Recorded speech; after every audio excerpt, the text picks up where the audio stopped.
Welcome back to this week's edition of the Field of 68 Mid-Major Top 25 show. I am Sean Paul, joined by Aaron Robinson from All Facts Media. Aaron, why don't you introduce yourself again? Aaron Robinson here, All Facts Media, man. Got my All Facts hoodie on for you guys, you know what I'm saying? Me and Drew just dropped some merch for everybody, man. If you need some merch, man, some hoodies, T-shirts, go ahead and click that link. It's in our bio on Twitter and Instagram. But nonetheless, I played D1 at Quinnipiac, also played at Coppin State University before my brother and I started our platform called All Facts Media, covering mid-major college basketball specifically, but also a bunch of basketball, honestly. I'm local to DMV, so cover obviously Maryland, Georgetown, George Mason, Towson, Coppin. So excited to be here, man. And thanks for Sean Paul for having me on today. Definitely check them out. Give them a follow. They have some great college basketball content, so make sure to check them out. But now you're a second-time guest. We've done this before, so now let's get into the segment that we begin every show with, your three headlines from the week. Yes, sir, man. My three headlines for the week, man. I want to start. Obviously, right now, as we know, we're in the midst of a crazy COVID outbreak across college basketball, and a bunch of colleges obviously have been postponing games, and we've seen some leagues do forfeits, and teams are kind of doubling back and reversing their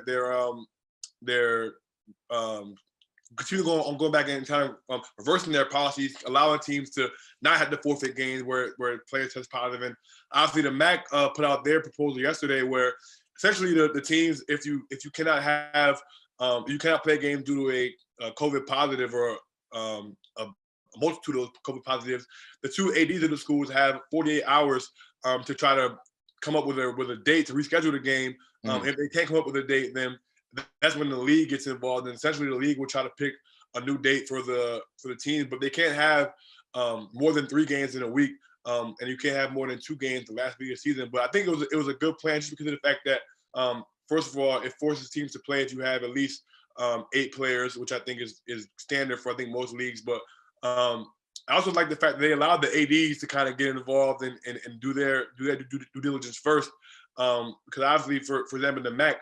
We lost a huge game this week would have been Iona and Monmouth, but it would have been a huge game for the league. But obviously, Monmouth has having some issues within their program, so hopefully those two guys can get that game rescheduled. But I think that's the biggest thing is kind of how these conferences elect to do these rescheduling in the back end of the season is going to be extremely important, especially for a lot of these mid-major leagues.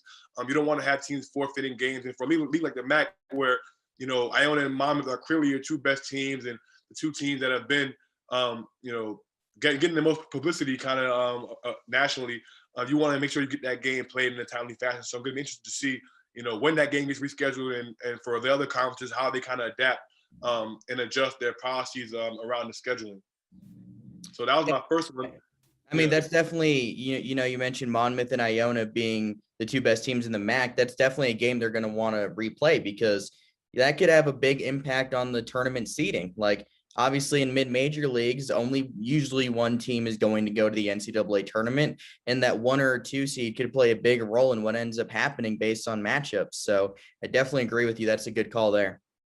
For sure, man. And then my second thing is going to be, obviously, I play at Coppin State, man. I got my jersey up here in the back, and you can see it. But I'm going to get a MEAC some love, man. I think the MEAC is going to be a little bit more competitive this year than it has been in past years. Obviously, North Carolina Central has had immense success in that league. I believe they won it like 3 or 4 years in a row. And then obviously last year, Norfolk won it. But this is going to be far from a one-trick pony this year in the MEAC. I know obviously Norfolk is probably the extreme favorite, as they should be, the defending champs. They've already got 6 D1 wins and have played well. Obviously, they're extremely well coached as well. But Howard is really good to have the opportunity to see them. They have an outstanding freshman point guard, Elijah Hawkins, out of the DMV area, DeMatha alum. Really, really good. I think he's going to be a guy that is going to be great for years there. Obviously, also, you got South Carolina State, who was normally not very good, but they've got 5 D1 wins, and they've been pretty competitive this year, more so than they kind of have been in past years. Also, Maryland Eastern Shore has been terrible the past few years, but they've even gotten a few wins. They beat Fordham, they beat Lehigh, and they've been competitive as well in a lot of other Division I games, man. So I think the MEAC is going to be an extremely competitive league. Like I mentioned, you're always going to have North Carolina Central. Also, obviously, Morgan State with Kevin Broders. They added a bunch of transfers this year. And Seventh Woods, former North Carolina and South Carolina guard, is now Morgan State. And they're very talented. And then, of course, my Coppin State Eagles out down there with Juan Dixon. They got off to a slow start. And obviously have dealt with a lot of stuff, namely I got Kevin Sweeney with a great piece associated about them. But I think the MEAC is going to be very competitive, man. Obviously, a lot of people don't talk about the MEAC in terms of, their relevance nationally. But Norfolk State I think is good as, a lot of teams out here in the mid-major landscape. And obviously, Rob Jones has done an exceptional job with that program. So I definitely want to give that program some love, man. Show the MEAC some love today, because I think the MEAC conference schedule is going to be a lot of fun and a lot more competitive than people might think. Yeah, I definitely agree with you. There's some good teams in that league this season. Should be a fun league to monitor. What's your final headline of the week? My final headline of the week, man, and I'm also a DMV native, man, so I'm going to go a little homer here, but I think one team that's not getting enough credit is Towson, man. I think Towson is, in my opinion, the best team in the CAA right now. I mean, I think, they're the highest ranked team in the net. The net has them at 66. KenPom is they're at 110, but they're also the highest ranked team in KenPom out of the CAA, man. I've had an opportunity to watch this team a lot, man. And, Pat Scarry has done a good job of this program over the past few years, man. I think in the fact that their identity has been defense and rebounding. They're an extremely tough team on the glass, man. They're going to defend you hard. But this year, they have a lot of shooting, man. I mean, they had a transfer. Terry Nolan Jr. Has been awesome for them this year. Also, Antonio Rizzuto came down from Albany. He's been shooting the ball well.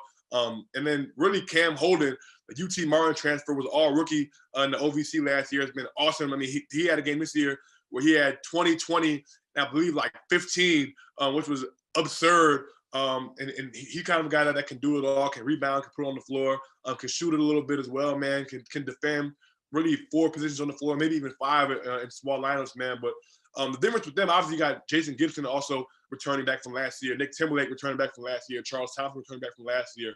So they have a lot of guys that are returning, and then they have a lot of guys that are coming in and making impacts this year as well as far as transfers go. But I think the thing that separates them this year as far as past years is their shooting, man. I mean, Rizzuto can really shoot it. Gibson can shoot it. Terry Nolan, great off the bounce and can also not knock down shots, man. But they have a lot of guys. In past years, Towson hasn't really had a lot of guys that can shoot the ball. But this year, in seeing them, man, they've got some great wins. They beat a good UPenn team, beat UNCG, beat New Mexico. The only losses this year are to, obviously, on the road at Ohio State. They lost to San Francisco in Vegas, but they didn't have Rizzuto or Jason Gibson for that game. Then they obviously they lost to Pitt, tough loss. I think it was a very close game, but a game that they could have won. They lost to Monmouth, who obviously is one of the best mid-major teams in the country, man. So they don't really have any bad losses, and they've gotten some pretty good wins along the way, man. So I think Towson is the team that in the CAA is really going to be able to make some noise this year. I'm very curious to see what Towson is able to do with Cam Holden's injuries and to be out for the next few weeks. So let's see if they're able to keep that up without one of their better players. But now getting into my headlines, I'm going to start off with a team in the same conference. That's going to be William and Mary, just winning 2 games. They had won 0 Division I games before this week. They go and upset Hofstra as double-digit underdogs, and then they go and beat Northeastern. That was two wins I didn't see coming. The end of the Northeastern game was pretty crazy. I don't think I've ever seen something quite like that. 2 fouls with with 1 second left. They end up hitting some free throws. Connor Cochera, their leading scorer, gets a game-winning free throw, gets fouled on a 3. They end up winning 71-70. That's what the CAA always brings. They bring some weird results. There's plenty of teams in the league that can win it every year, and we've already seen it early on this season. My second one is going to be the MAC. It's Ohio's league to lose for sure at this point. Buffalo, they were my pick to win the league in the preseason, but Ohio's really done great without Jason Preston. That was a tough loss to have because he was one of the better players, one of the better guards in the country, but Mark Sears has done a fantastic job stepping in, and they haven't really taken much of a step back this season. But Buffalo, they lost 2 games last week. They lost to Miami of Ohio, and they lost to Akron. In the Akron game, they didn't have Josh Mballa, who's probably the best pure defender in the league, but they still should have been able to win at least one of those games. Miami, Ohio, that's a game they probably should have won. They're now 6-6 on the season, so not a great start for Buffalo, but they certainly have the talent to be up there this season. And then my third one, I'm gonna go with one I went with last week. Antoine Davis still did not get the all-time Detroit Mercy points leader yet because Detroit Mercy had their 2 games last week canceled. Right now, they're scheduled to play Oakland on Wednesday. We'll see if that happens because who knows? He could drop 36 in one game. If not, in the next few games, he should be able to get there, but that's something definitely worth monitoring. It's always cool to see a player become the top scorer in their program's history. I feel like that's something always as a college basketball fan that's fun monitoring. But now getting into the Field of 68 mid-major top 25 poll, and like Aaron said at the top of the show, there's been a lot of cancellations, so really not that much has changed. Like Loyola Chicago, they're still the unanimous number 1 for the 3rd consecutive week. They also haven't played in a couple of weeks, and that's not saying that they would have lost those games, but they haven't played in a while. Their upcoming game against Illinois State, that got canceled because of COVID today. They had a game against a non-D1 team the other day that got canceled. So they've had some tough luck with COVID.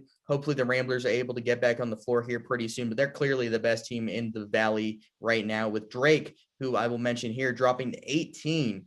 They started the year at number 1. They're now 18 after losing to Missouri State yesterday. That was a tough loss for Drake. They were able to fight a little bit, but they only made 1 3 in the entire contest. You're not going to win many games when you have that happen. And the biggest thing for Drake, I kind of underestimated how much losing Joseph Yesufu would matter, but they don't really have a go-to scorer right now, and that's noticeable. I think that's a big-time problem for the Bulldogs, and we'll see if they're able to get things going later in the season. But right now, I think Missouri State's a better team, and they showed that yesterday. What do you think? Do you think Missouri State or Drake's a better team?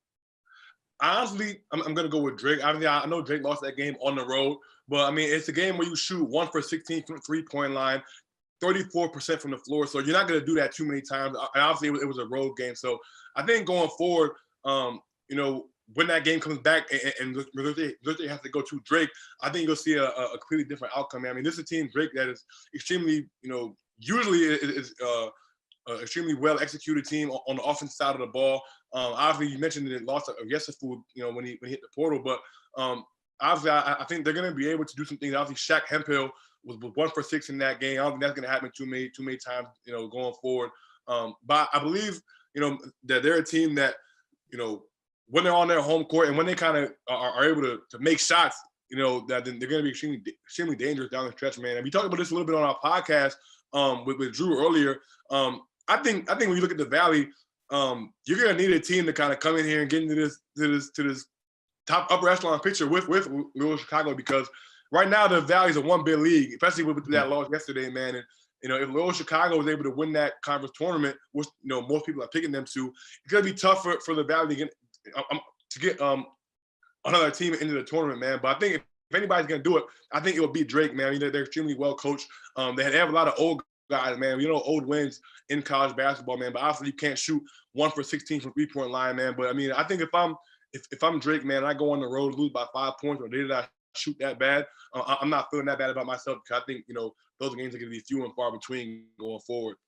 The 2 new entrants into the poll this week, Abilene Christian making their first appearance in the poll this season, coming off 2 wins, 1 against Utah Valley. That's a very tough game. They were able to win it, and then they beat Dixie State. Here's the thing with Abilene Christian. They did lose 3 really valuable players from last year's team that beat Texas in the round of 64. Joe Pleasant, who hit the free throws at the end of the game, transferred to Wichita. You lost Colton Cole, who went pro, and Clay Gaiman also transferred from the program. So that's 3 players who played pretty valuable roles that ended up transferring. And, of course, they lose Joe Goulding, who left to go take the UTEP head coaching job. Former assistant Brett Tanner's done a fantastic job in year 1. Abilene Christian leads the country in defensive turnover percentage. 29% of their defensive possessions end up in turnovers, which is a lot. It's 3% more than last year. They've done fantastic on that end of the floor. The WAC is going to be very competitive this season with the revamped WAC, adding Stephen F. Austin, adding Abilene Christian, adding Sam Houston. It's going to be a very competitive league this season. It's not just going to be New Mexico State and Grand Canyon at the top. There's going to be Stephen F. Austin and Abilene Christian right there trying to win the league. And then Vermont's the other team entering the poll. They've been in the mix to enter the poll for the last couple of weeks, really the last month. Heading into the season, I had Stony Brook ahead of Vermont, but Vermont they're just firing on all cylinders once again. They did lose Steph Smith, which was the reason I dropped them below Stony Brook heading into the year. But Ryan Davis, Ben Shungu, they've done a fantastic job keeping Vermont as a team to beat in the America East. They didn't win the league tournament last year. That ended up being Hartford, but we'll see what happens. But right now, it looks like Vermont's a clear team to beat in that league. What do you think? Do you think Vermont will clearly run the league in the regular season? Yeah, I mean, I think Vermont is. I had the opportunity to see them earlier in the year when they played Maryland. And thinking about them, first of all, they're extremely well coached. I mean, John Becker for decades, I mean, has done a great job up there in Vermont, man. And one thing about there, it's extremely tough to play there, man. As somebody who's played there, it's a weird place to play because they sell it out, but it's like all like geriatric old people. Like the whole town of Vermont comes see the game, but it's really loud. Tough to play there, man. They're probably going to end up going undefeated at home in league play. And then you talk about the talent, man. You mentioned Ryan Davis and Ben Shungu, man. Both of those guys are outstanding. Both should be probably first team All-America East guys. But Isaiah Powell also is having a great year for them, man. He's averaging about 12 and 7 with 2 assists. Can do a little bit of everything for them.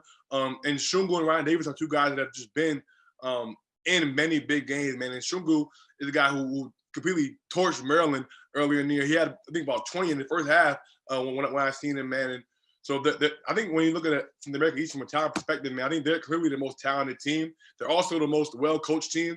And at the end of the day, you're going to have to go to Vermont, most likely to win a game in the American East tournament because they don't have a neutral site tournament game. You got to go to Vermont and beat them dudes. And I don't see any Jairus Lyles in this conference in the American East this year. I mean, he had that great walk-off shot a few years back, but I don't see any guys like that walking around the American East, man. So I think I'll have to agree with you that Vermont is definitely the favorites. I don't think they're going to walk through the league. I think UMBC is going to figure some things out here. I think I've been talking to kind of their staff. Obviously, me and you had debated this a lot in the regular season between them and Stony Brook. And they gotten off to a rough start, man. They're kind of figuring out some things with their rotation. A couple of transfers that they got haven't really performed to the level that they thought they would be at. But I think, from a talent standpoint, Keandre Kennedy is still one of the most talented players, in my opinion, arguably probably the most talented player in the American East with his size and the ability that he has to score the basketball. I think they'll get it going. UNH is really good.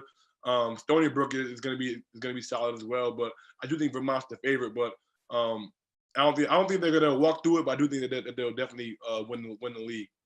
That's a great point that you mentioned about not having a neutral site tournament because most leagues do. That's something that definitely will play a factor as we get into the league tournament because going on the road with fans in the stands is never an easy thing. Obviously, last year was different because there wasn't fans in the stands, but this year with fans back, it's never easy to win on the road in any environment, especially against the top team in the America East. So that will be something to monitor. And another team who's at the top of their league and coming in at number 9 in this week's poll, Louisiana Tech, will go to my conversation with head coach Eric Conkle right now. Let's go to the interview.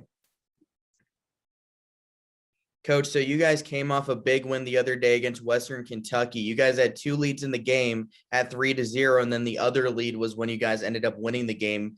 Big comeback late. What was that like as a coach and for your team to pick up that momentum to make a big comeback win? Well, we talk all the time. It's about, being ahead at the end. And of course, you'd like to start fast, play fast, and finish fast, but Western Kentucky is a really good team. We had a lot of challenges throughout the game and trying to find ways to score. They got really hot too, and we just had to keep battling. And I think that's the thing that you take away, not just in this game, but in life. But things aren't going to go your way all the time. You've got to be able to just keep pushing forward. And of course, in a game, just play until the final buzzer sounds. And we were able to make just enough plays down the stretch to take a lead and keep the lead there when the buzzer sounded. Let's talk about Kenneth Lofton Jr. a little bit. Your guys' star player averaging 19 a game, 9 rebounds. He stood out late last season. That's when he really started to get it going. And then obviously during the FIBA U19, he was one of the best players on that team, loaded with 5-star recruits. Did you know that he would be this good, this fast, or what was it like recruiting him and then ending up at this point where he's one of the best players in America? Junior's a guy that loves basketball. He's always loved it. And that was a thing that really jumped out to us when we first started recruiting him. He's a young player, young in age, but the thing that we saw early on, Sean, was that he could score, and he could score against a variety of people, guards, big guys, athletic guys, whatever it was, that he could just had a knack for scoring and had a really good feel. Hard to say that I knew exactly how good he was going to be and how how impressive early on as a freshman and now into his sophomore year. But I did know that over time, because he loves basketball so much and because he wants to be great at it, that he could be a really special player. He had 27 points against Colorado State in the NIT third place game last year. Some teams ended up not playing in the NIT, ending up opting out of the NIT, declining the invite. What was that NIT like for you guys? Obviously, it was a smaller field than usual, only 16 teams, but did that carry some momentum into this season? I think without a doubt, Sean, I think first being able to play in March is a special thing. And there just being 16 teams selected to the NIT makes it very, very special. It was very selective. We were able to travel not too far away to Frisco, Texas. We had a number of fans be able to join us, even with the COVID restrictions, they're right behind us. But to play those games against the quality of teams that we played and then win a good number of them was special, not only for last year, but we brought a number of those players back into this year's team. They've tasted that type of success in March, and we want to build on it. Isaiah Crawford, who is your guys' second leading scorer last year, is out for the season, only played 3 games. You guys have went to more of a smaller all 4-guard lineup. What was that kind of adjustment like, not having Isaiah Crawford this season? It's been a challenge for sure. Isaiah is a wonderful player, wonderful kid, number one, but he does so many different things that don't really jump on the stat sheet, from taking the ball out of bounds and breaking pressure and being against the middle of a zone, because he's got great size and passing. And then he can score and rebound and defend a number of different positions. But we've really relied on a number of different guys to step up their games in a number of different ways. One, Xavian Christian, who's been in our program for 5 years, we've asked him to basically be a small ball 4-man. And he's a guy that he's been in this program for a long time. He's going to do whatever we ask of him. And he's been a 4-year captain. He's handled that responsibility beautifully. And then a number of other guys have just had to elevate their roles, whether it's scoring, playmaking, defending. And we're really counting on everybody to take that gap, that void, and still have a great season. You spent time with Jim Larinaga at both George Mason and Miami as an assistant coach. What were some of the biggest things you learned from Coach Larinaga? He's I give him, I certainly wouldn't be here without him. I worked for him for 11 years. He treated me and my family incredibly well and provided opportunities at George Mason in Miami. And then the structure of his program is one that it's demanding, but yet fair. It's high energy and positive, and he's so inclusive with everybody. But he's a man that loves his players. He loves the game of basketball and is an everyday guy. And that's really what I learned from him the most, that when you love your players, you love the game, and you get excited about work every day, you can accomplish great things. And wrapping it up here, you guys haven't made the NCAA tournament since 1991. Despite having a lot of success in recent seasons, you guys haven't been able to get back to the tournament. What would it mean for not only you, but for the program to get back to the big dance this season? Well, we've got big dreams here, and we do take an every day, one day at a time approach to try to get better and better. And of course, winning that tournament is obviously a great goal of all of ours. It's something we talk about early in the season, and then we talk very little, if at all, about it leading up to the tournament. We just want to become the best version of ourselves this year, and we feel like we do that and keep getting better. And then you got to have a little bit of luck on your side and health on your side to be fortunate enough to win those 3 games. But we've got a great league. It's going to be a terrific race, Sean, and we're certainly hoping to be challenging for it at the end. Thanks to Louisiana Tech head coach Eric Conkle for coming on the Field of 68 Mid-Major Top 25 show, and we'll get back to the actual show after this. Thanks to Louisiana Tech head coach Eric Conkle for joining the show. And now that leads us into this week's segment that, a little add-in segment that we're doing. Last week with Jeff Goodman and myself, we did our mid-season mid-major All-Americans list, and now we're going to do some mid-major awards. We're going to go with Coach of the Year, we're going to go with Player of the Year, we're going to go with Defensive Player of the Year, and we're going to go with Freshman of the Year. We're going to alternate it here. We're going to start with Coach of the Year. Aaron, who's your mid-major Coach of the Year? My mid-major Coach of the Year is Jeff Bowles, man. You talking about Ohio earlier. losing Jason Preston, obviously the best player in the MAC last year, currently playing with the Clippers in the NBA.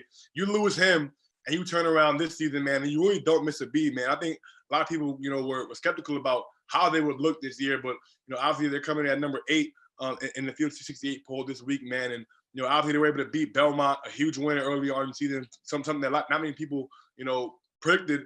But they've been able to get some great contributions, man, out of a lot of guys that were in more secondary roles last season, man. You mentioned Mark Sears earlier.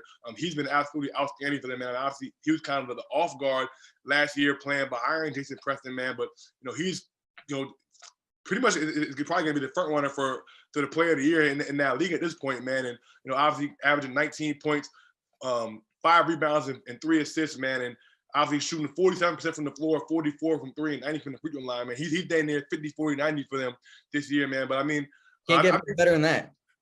Exactly, man. I mean, he's done an outstanding job. Jason Carter, obviously, who was at Ohio, left and went to Xavier, and now is back there. I mean, he's having a great year, averaging 14 and 7 for them. But I think as a coach, man, Jeff Bowles did a great job at Stony Brook before he was at before he was at Ohio. Obviously, he spent some time at Ohio State as well, man, and now back at Ohio, man, and he has this team playing at an extremely high level, man. And I definitely wouldn't be surprised if they got back to the NCAA tournament. And even if they were able to win a game this time around, man, I would not be surprised, man. So I think my coach of the year is Jeff Bowles for the job that he's done at Ohio this year. I love that pick. And when you think about coach of the year, you can look at it, Todd Golden or Drew Valentine. They're both doing fantastic jobs at their respective programs. But usually the way these awards are picked, whether it's a conference award or a national award, is a coach that exceeded expectations. His team did better than people thought they were going to do. And one coach that's done exactly that is Greg Kampe at Oakland. They were picked 6th in the Horizon League preseason poll. They are clearly so far the best team in that league. Cleveland State's in the mix there, but Wright State's looking like it's going to be a down year for them. Oakland picked 6th. They've won on the road against Oklahoma State. They've won some tough games this year. That's a really good team led by Jamal Cain, the transfer from Marquette, averaging over 20 a game, 10 rebounds. Jalen Moore once again leads the country in assists. They did lose some pieces from last year, but they have really rebounded. The transfer portal did well with Jamal Cain, Trey Townsend, Micah Parrish. They aren't the deepest team, but they have a lot of talent in that starting 5 and a couple good bench pieces that come in and fill roles. So Greg Kampe is my coach of the year in the mid-major realm. So let's go to player of the year. Who's your mid-major player of the year? Yeah, man, I think, my mid-major player of the year is somebody a lot of people have spoken about lately, but it's Jamari Bouilla for San Francisco, man. And obviously, San Fran is having an amazing year this season, man. And, he's the main reason why, man. I mean, he's averaging 18 points, 5 assists, 4 rebounds per game, man. Shooting 50, 40, 80.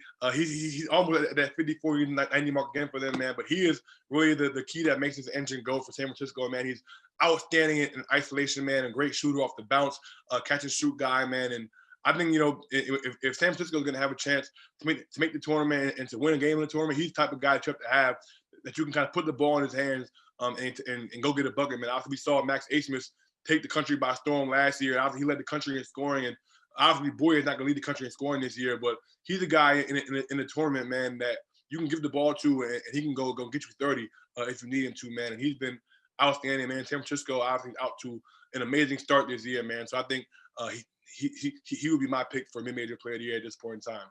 I definitely considered Bouilla, and what I looked at is a mid-major All-American team we did from last week. The 2 players that really stood out were Bouilla from San Francisco, like Aaron just mentioned, and Kenneth Lofton Jr. from Louisiana Tech. I'm going with Kenneth Lofton Jr., 17.5 points per game, 9.9 rebounds per game. If you round that up, that's a double-double, just shy of a double-double, but for purposes of this show, we'll round it up. So he's averaging a double-double pretty much this season. He just had a big game against Western Kentucky, 22 points, 11 rebounds. He had 36 points on the road against NC State earlier in the season. When I spoke to head coach Eric Conkle earlier in the show, he talked about just how much Junior Lofton loves basketball, and you can really tell that he's always out there enjoying the game. He's such a fun player to watch. He's only 19. He's only going to continue getting better, and that is crazy to think about considering how good he already is on that FIBA U19 team with loaded 5-star prospects, first-round draft picks, Chet Holmgren. Lofton should have won the MVP of the tournament. Holmgren ended up winning, but Lofton led the team in scoring. Like, that was just an impressive showing, and he's carried that into a very good sophomore season where he's likely going to be Conference USA Player of the Year. And arguably one of the more underrated awards in all of college sports, I feel like, is a defensive player of the year, because it's not always the most fun thing to watching defense. They're not draining threes all the time, but defense is very underrated. So who's your defensive player of the year? My defensive player of the year is going to be Iona's Nelly Jr. Joseph, man. Jr. Joseph is a guy who is an elite rim protector, man. He's not a guy, that's going to, average 3, 4, 5 blocks a game. But last night or Sunday night when they played Marist, he had 5 blocks and 2 steals for Iona in that win over Marist, man. Absolute huge. He's averaging 2 blocks and 1 steal per game for Iona with 14 points and 9 rebounds, man. And obviously we know Iona is a team that loves to get up and down, man. And, they have a great wing defender, Barrett John Louis. He's kind of been out for a while, but Nelly Jr. Joseph has been great for them. Manning at the paint for them, man, and protecting the rim, man. I think, for a team like Iona, I mean, there's guys across the country. Obviously, last year in the MAC, Casey Nadefo was the MAC player. He's been a little bit down this year, but obviously Iona's having an amazing season. They're gonna have opportunity to win some games in the tournament, in my opinion, this year, man. I think Nelly Jr. Joseph is the biggest reason why. For his versatility, he's a guy that usually, with bigs that are great shot blockers, they aren't great guarding guard. He's a guy that can switch, can guard, can move extremely well in pick and roll. I think he's a guy that, even though his stats in 2 blocks and 1 steal is definitely a great number to average, but, I think his impact goes beyond that. The numbers that he even puts on the stat sheet, even though he can go out and get you 5 blocks and 2 steals like he did last night against Marist. Yeah, and you mentioned his ability to go out and defend guards. We saw that against Alabama. He got switched on to Javon Quinterly, one of the quickest guards in America, a few different times, and he was able to hold his own. He didn't allow Quinterly to blow past him and get an easy bucket. So that's very impressive for a guy of Nelly Jr. Joseph's size. I'm going to stay in the Conference USA with my pick, and I'm going to go with Quan Jackson from UAB. He is the best defender in that league. He's one of the best defenders in all of America, averaging 2.6 steals per game. He's going to defend your best perimeter player, and more often than not, he's going to slow them down. Just a fantastic defender, averaged 2+ steals in each of the past 4 seasons between 2 years at UAB and 2 years at Georgia Southern. Just an experienced college basketball player that prides himself on being really good on the defensive end, and he really helps UAB be the best team in the Conference USA. And now the final of our 4 awards is going to be Freshman of the Year at the mid-major level. Who's your Freshman of the Year? My Freshman of the Year is going to be SIU East Rayshawn Taylor. He's currently averaging 18 points a game, 5 rebounds, and 3 assists, shooting 44% from the floor, 35% from 3. He's just having an outstanding year scoring the basketball, man. I don't think people really understand. Obviously, he's finally on the radar. He's in the OVC with Belmont and Murray State, and obviously that league is one that features a lot of good freshmen. But obviously, I think he's, man, anytime you can come in your first college season and average 18 points a game, it's extremely impressive, man. And he's had some huge scoring gains for them this season. Obviously, versus Creighton, he had, I think, 17 and 10 and a double-double. They lost that game, but he's been really good, man, in some spots this year. Also had 7 assists in that game versus Creighton, man. So he's a guy that can do a little bit of everything, man. He can facilitate, can score, and can rebound.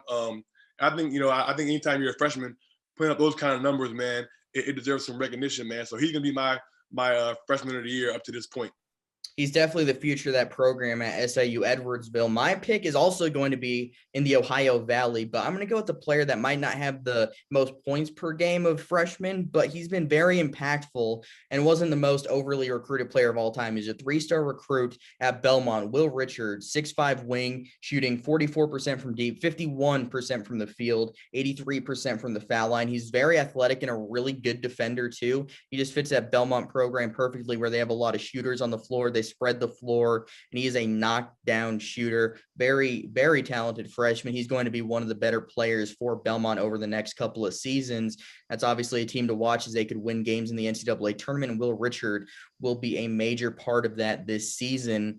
Now let's get into some of the games of the week. Let's go with our game of the week, and then we'll head into our upset of the week to round out the show. What's your game of the week this week?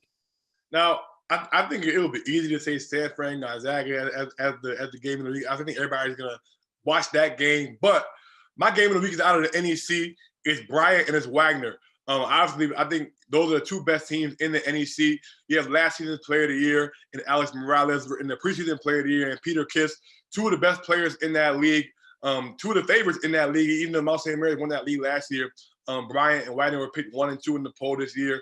and they're going to square off at Wagner. And that's going to be an extremely fun game, extremely fast-paced game. Both teams like to get up and down, man. And I'm excited to see, the Peter Kish versus Alex Morales matchup in that game, man. Because I think that's going to be, one of the better matchups you're going to see all year. In a low major mid-major basketball game, man. Kish is obviously a guy. I played with him at Quinnipiac for a year, and then he obviously went to Rutgers, and we're there for a few years. And he's obviously been outstanding for Jared Grosso there at Bryant, man. So I'm gonna be looking for that game Thursday, 7 p.m. is a game I'm gonna be watching. Definitely the two most talented teams in the NEC, and probably the two teams that will be in the NEC championship game. We'll see what happens, but those are definitely the two most talented teams in the league. And now getting into my game of the week, a Southern Conference matchup on Wednesday. This is 7 p.m. Eastern time. Chattanooga, who just blew out East Tennessee State in the opening game of conference play, heading on the road to play Wofford, who's one of the top three-point shooting volume teams in the country, only shooting about 33% though this season. That's down from what they normally are. That's going to be a tough matchup for Chattanooga going on the road, but they have the talent to win that game, and they've won tough road games this season. They won at VCU, one of the toughest environments in college basketball. They won at Loyola Marymount, and when you have two experienced guards like Malachi Smith and David Jean-Baptiste, you can win a lot of games, and they're showing they can do that. They're 11-3 so far this season. They're a team that can make noise in the NCAA tournament, and they look like the clear best team in the SoCon thus far. But if Wofford's hitting on their three-point jumpers, they can definitely win that game and knock off the top team in the league. But now let's get into our upset of the week to round out the show. Last week, my upset of the week did not happen. The game didn't happen. I had James Madison over Towson. The game got canceled. So let's hope this game that I'm going to pick this week doesn't get canceled. But in where we are right now, we have no idea. But let's hope it gets played. Let's go with yours first. Sean Paul, I think that you're going to love this upset pick because you picked Iona to go undefeated in the night this year. I did. Yeah. You did. And they're currently 3-0. But I think that streak is going to come to an end. Oh, come on. You said I'm going to love the pick. I don't love this pick. Listen. Oh, the game got postponed. Wow. Okay. So Iona was supposed to play St. Peter's on Friday. That game got postponed.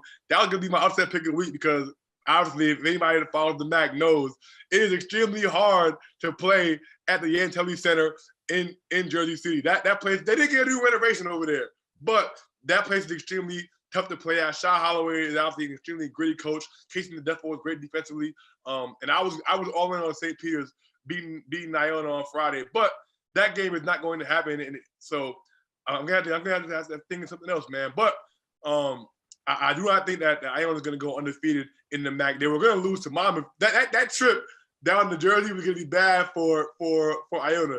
At St. Peter's, at Monmouth, they were going to lose at least one of those games, and I wouldn't be surprised if they lost them both because, I mean, obviously they struggled versus Marist at home, winning by 3 points, and even when they played them earlier in the year, they only beat them by 7 points, man. So I say all this to say Iona's not going undefeated in the MAC. So we'll see. Listen, but I'm definitely disappointed that Iona game got canceled, man, because that was gonna be a good one this weekend. But definitely looking forward to hearing yours though. Yeah, I'll get into mine now. Hopefully, this game has not been postponed yet. So let's go. Let's hope it doesn't get postponed. Valpo heading on the road to play Northern Iowa on Wednesday. This is more of a, I'm not sure what to think of Northern Iowa situation because they've had an up and down year. They can make a lot of threes, but if they don't, they might lose that game. And that's kind of what I'm thinking is going to happen here. Valpo, led by Kobe King, the Wisconsin transfer. He's done a very good job in the few games he's played this season. And their two big men are what I am really interested to see. Ben Krikke and Thomas Kithier, the transfer from Michigan State. They could give Northern Iowa some trouble down low. They're both very good scorers inside. And then Sheldon Edward is a very versatile defender. Definitely a guy considered to win the Defensive Player of the Year award. He's a really good shot blocker. He's really athletic, really good shot blocker for a guard, really good on-ball defender. And he will probably be defending AJ Green, so that'll be an interesting matchup to watch. Because if he can slow down AJ Green, it might be a long night for Northern Iowa. So I'm going to go with Valpo winning that game. What do you think about that? Well, listen, I'm not mad at your pick, but I think you cheated a little bit because Northern Iowa, I don't think they're a team that is worthy of upset status. They played this season. They're 8-point favorites on KenPom. 8-point favorites. That's an upset. They've been terrible this year. That's an upset. That's an upset. Hey man, that is a cheap upset. But like I said, Northern Iowa has not been good this year, so I would not be surprised if that happens whatsoever, man. But you're a little soft on the upset picks here, Sean Paul. Yeah, hey, you never know what's going to happen, so that's why I'm going with it. We'll see if Valpo is able to pull off that victory. Thanks for checking. The games get played. Let's just pray that these games get played because these games are dropping like flies these days. Yeah, let's hope these games are played and we don't have to talk about next week how these games got postponed, because that's not a conversation I want to have. But we'll see what happens. Thanks for checking out this week's edition of the Field of 68 Mid-Major Top 25 show. Make sure to follow the Field of 68 on Twitter. Make sure to subscribe to the Field of 68 YouTube channel. Go follow All Facts Media on Twitter. Follow myself at Sean Paul CBB. And until next time, we'll be back next week.